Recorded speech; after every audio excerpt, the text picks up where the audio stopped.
In the heart of night, I am trapped in my own flesh, a silent scream echoing within me.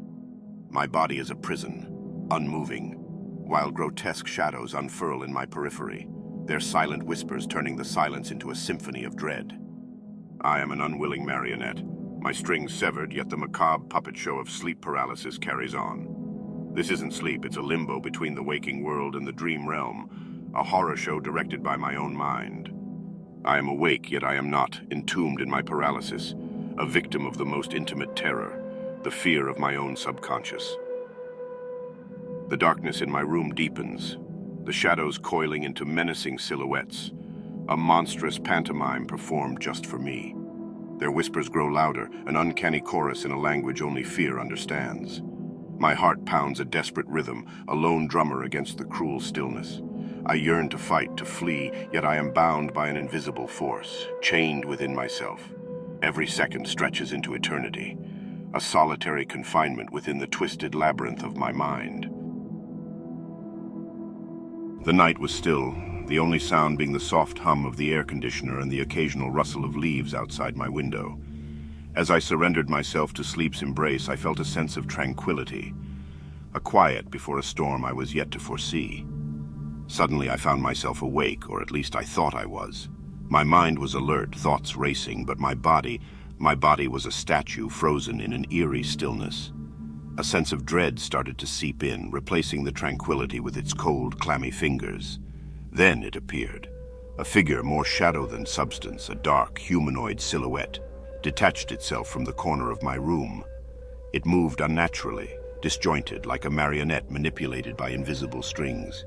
It crawled, a horrifying spectacle of twisted movement, closing the distance between us. Paralyzed, I could only watch as it climbed onto the foot of my bed, its form looming larger with each passing second. My heart pounded in my chest like a trapped bird, each thud resonating in the oppressive silence. I tried to scream, to move, to do anything, but I was shackled within my own body. The figure crawled closer, its shape constantly shifting, as if the darkness itself was alive. It was on top of me now, a dark canopy of terror. Its face, if it had one, was obscured, but I could feel it, watching, waiting, just inches from my own. The whisper of its presence filled my ears, a horrifying lullaby in the dead of night. I could feel the weight of it, pressing down, a tangible nightmare birthed from the deepest abyss of my subconscious. Just when I thought I would drown in this sea of terror, the paralysis broke. The figure disintegrated into the darkness, leaving me gasping for breath, heart pounding, drenched in cold sweat. My room was my own once more, but the residual fear clung to me, a chilling reminder of the sleep paralysis, of the dark figure that had visited me in the heart of the night. Sleep, once a sanctuary, had become a battleground, a realm where specters of dread roamed, where I was both the spectator and the spectacle in a theater of nocturnal horror. The darkness wasn't just a lack of light anymore. It was a canvas for my deepest fears, a stage for the terrifying play of sleep paralysis. I went to bed one night, just like any other. My room was quiet and the moonlight was my nightlight. But that night, something really strange and scary happened. Suddenly I woke up, but not completely. My mind was awake, buzzing with thoughts, but my body was stuck, like I had become a statue. A chill of fear ran down my spine as I realized I couldn't move or speak. That's when I saw it. Out of nowhere, this creepy creature appeared from the shadows. It was really weird looking, not like anything I'd seen before.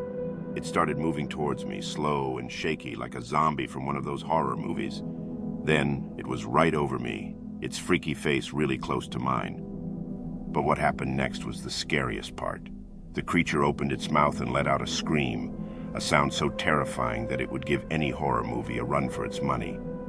I wanted to scream, to run away, but I couldn't. I was stuck.